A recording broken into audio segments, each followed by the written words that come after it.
Movie के start में हम एक विलेज को देखते हैं जहाँ पर एक लेडी एक घर के सामने कुछ रिचुअल परफॉर्म कर रही थी। उस घर में कुछ तो ऐसा हुआ होगा जिसकी वजह से वो लेडी रिचुअल परफॉर्म कर रही थी और उस रिचुअल के दौरान ही उस घर का दरवाजा खुद ही से खुल जाता है। वो लेडी जब चेक करने के लिए उस घर के अंदर जाती है, लेकिन घर के अंदर जाते ही एक स्पिरिट उस लेडी को मार देती है और काफी डरावने तरीके से उसको छत पर लटका देती है। अब जब ये सब कुछ वो गाँव वाले देखते हैं तो बहुत ज्यादा डर जाते हैं। इसके बाद सीन शिफ्ट होता है और हमें 4 साल बाद का सीन दिखाया जाता है। हम एक कॉलेज को देखते हैं। वहाँ पर हमें सूही नाम की एक लड़की को दिखाया जाता है। सूही अपने दोस्त सेंगयूब के साथ थी। उन दोनों ने अपने कॉलेज में 0.0 MSZ क्लब को ज्वाइन किया था और इस क्लब को बेसिकली सीनियर्स चलाते थे और उनकी टीम में 3 मेंबर्स थे, जिनमें से एक लड़की और 2 लड़के थे। यहाँ पर उस क्लब का लीडर टाइसू उन सबको एक वीडियो दिखाता है। वो उन लोगों को एक हॉन्टेड हाउस के बारे में बताता है, उसी हाउस को जिसको हमने मूवी के स्टार्ट में देखा था। टाइसू यहाँ पर उन लोगों को बताता है। वो बताता है एक्चुअली में एक लड़की ने खुद को मार लिया था। वो लड़की थोड़ी सी मेंटली वीक थी। उस घर में कोई भी नहीं रहता था और वो घर गांव से थोड़ा दूर भी था और इसी वजह से बहुत ज्यादा दिन हो गए थे कि लोगों को पता नहीं चला कि किसी लड़की ने उस घर में खुद को मार लिया है। और जब उस लड़की को मरे हुए काफी टाइम हो गया था तो उसकी बॉडी उसके सर से अलग होकर नीचे गिर गई थी और उसका सर अभी भी लटका हुआ था। टाइसू वहाँ पर रिचुअल के बारे में भी बताता है जो हमने मूवी के स्टार्ट में देखा था, जो वो लेडी परफॉर्म कर रही थी। अब वो लोग ये डिसाइड करते हैं कि वो लोग उस घर में जाएंगे और एक्चुअली में उस घर में हुआ क्या था इस बात का पता लगाएंगे। अब ये सुनकर वहाँ पर जैंग थोड़ा सा घबरा जाता है और वो उनके साथ जाने से इनकार करता है, लेकिन वो लोग क्यों इसकी बात मानते। अब कुछ देर बाद वो लोग अपना सामान पैक करते हैं और उस घर के लिए निकल जाते हैं। अब वो लोग उस घर में जाते हुए एक शॉप पर रुकते हैं और वहाँ से कुछ चीजें खरीदने लगते हैं। अब उनकी बातों से शॉप ओनर को ये बात पता चलती है कि ये लोग उसी घर में जा रहे हैं। तभी शॉप का ऑनर उन सब लोगों को मना करता है कि तुम लोग उस हॉन्टेड हाउस में मत जाओ, वहाँ पर अक्सर पैरानॉर्मल एक्टिविटीज होती रहती हैं। लेकिन वो लोग कहाँ इस शॉप ओनर की बात मानने वाले थे। वो लोग अपनी अपनी चीजें लेते हैं और उस घर तक पहुँच जाते हैं। अब उस घर तक पहुँचने के लिए आगे का रास्ता इनको 5 मिनट पैदल चलकर तय करना था। अब वहाँ पर जंगल में जाते हुए सूही को एक बूढ़ी लेडी मिलती है और वो बूढ़ी लेडी कौन थी ये बात आपको आगे जाकर पता चलेगी। अब उस घर में आने के बाद वो सभी एक एक चीज को देख रहे थे, पर तभी उनकी टीम में से एक मेंबर जिसका नाम यून जोंग था, उसको एक टनल नजर आता है। अब ये टनल क्या था इसके बारे में भी आगे जाकर पता चलेगा। अब वो सभी लोग एक एक चीज को देखने के बाद अपना खाना खाते हैं और रात को अपना सारा सेटअप लगाते हैं।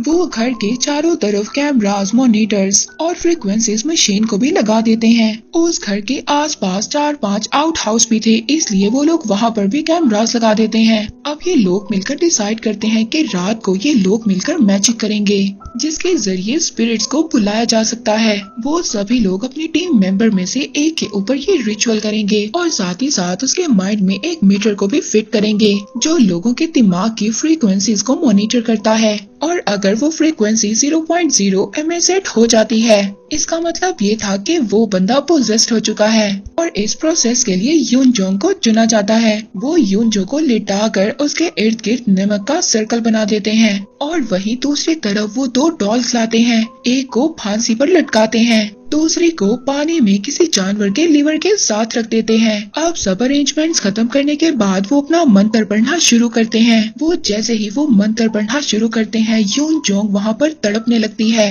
अब वो जैसे ही उसको संभालने के लिए उसके पास जाते हैं, हम देखते हैं कि यून जोंग हंसने लगती है। इसका मतलब ये था कि वो उन लोगों के साथ मजाक कर रही थी, लेकिन अब उसके मजाक की वजह से यहाँ पर एक गलती हो जाती है। जो नमक का सर्कल उन लोगों ने बनाया था वो एक जगह से हल्का सा मिट जाता है। अब वो सभी लोग तो वहाँ से चले जाते हैं, मगर जो उनके क्लब का लीडर था टाइसू वो उसके साथ ही रहता है। वहीं पर दूसरी तरफ हम सूही को देखते हैं जो थोड़ी घबराई हुई थी। वो दूसरे रूम में जाकर रेस्ट करने लगती है। अब वहाँ पर उसके पास जैंग भी आ जाता है। दूसरी तरफ हम देखते हैं कि इनकी टीम के दोनों मेंबर्स कैमरास को देख रहे थे। अब वहीं पर हमें दिखाया जाता है कि सूही को वहाँ पर एक अजीब सी स्पिरिट नजर आती है जिसे देखकर वो काफी ज्यादा डर जाती है। तभी हमें इनके ग्रुप का एक मेंबर दिखाया जाता है जो टॉयलेट करने के लिए बाहर गया था। वो वहाँ पर एक अजीब से बर्ड को देखता है जिसकी आईज पूरी तरह से रेड थी। वो उस बर्ड का पीछा करता है। अब वो बर्ड जाते जाते उसी अंडरग्राउंड टनल में चला जाता है। अब वही मेंबर जो टनल में बर्ड का पीछा कर रहा था वो बाहर आता है। तभी वो अपने फ्रीक्वेंसी मीटर को देखता है। वो यून जोंग की माइंड फ्रीक्वेंसी को देखता है जो तेजी से घट रही थी और बिल्कुल लो होते होते 0.0 mS सेट हो जाती है। अब ये सब देखने के बाद वो बहुत ज्यादा डर जाता है। जैसा कि हमें पता है 0.0 मेगाहर्ट्ज यानी कि यून जो बिल्कुल पोजेस्ड हो गई थी। अब यून जो को चेक करने के लिए वही मेंबर कमरे के अंदर जाने लगता है। तभी हमें यून जोंग पोजेस्ड नजर आती है। वो खुद ही से रूम से बाहर आ जाती है। उसकी आईज पूरी तरह से वाइट हो गई थी। अब वो मेंबर जिसका नाम हैंग सू था वो ये देखकर बहुत ज्यादा डर जाता है और रूम के अंदर जल्दी से जाकर अपने हेड ताइसू को ये सब कुछ बताता है। अब वो सभी यून जोंग को ढूंढने लगते हैं। यून जोंग को ढूंढते ढूंढते वो सभी उन्हीं डॉल्स वाले कमरे में जाते हैं। तभी वो देखते हैं उन्हीं डॉल्स में से जिनमें से एक डॉल को उन्होंने लटकाया था। उसका सर लटका हुआ था और बॉडी नीचे गिरी हुई थी। अब जल्दी से उनको यून जोंग मिल तो जाती है मगर वहाँ पर उस लड़की की स्पिरिट उसको अपनी तरफ खींच रही थी उसी टनल में जहाँ पर हमने देखा था वो बर्ड अचानक से चला गया था।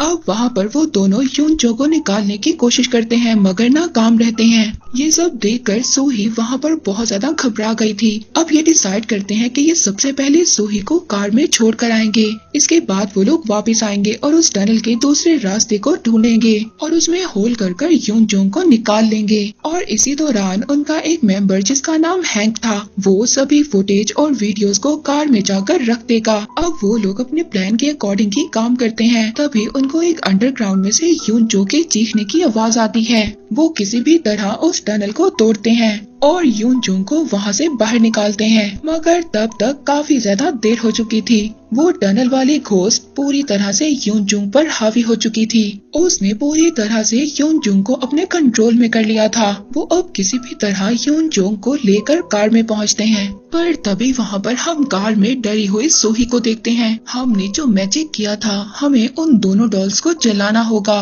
वरना वो घोस्ट हमारा पीछा कभी भी नहीं छोड़ेगी। अब सूही की ये बात सुनने के बाद हैंग को ये काम दिया जाता है मगर हैंग उन डॉल्स को नहीं जलाता। वो वहीं पर उन डॉल्स को फेंक आता है और आकर सबसे ये झूठ बोल देता है कि उसने उन डॉल्स को जला दिया है। अब वो लोग वापस आने के बाद यून जोंग को एक हॉस्पिटल में एडमिट करवाते हैं। उनके क्लब का जो हेड था टाइसू वो यून जो के साथ ही टाइम गुजारता है और बाकी लोग एक पास वाले होटल में चले जाते हैं। अब होटल में जाने के बाद हमें हैंग का एक राज पता चलता है कि वो भी यून जोंग को काफी ज्यादा पसंद करता था लेकिन यून जोंग तो टाइसू के साथ रिलेशन में थी जिसकी वजह से हैंग काफी ज्यादा गुस्सा था। वो अपने लिए हुए फुटेजेस को देखता है और वो ड्रंक होकर यून जोंग को वहाँ पर काफी बुरा भला कहता है।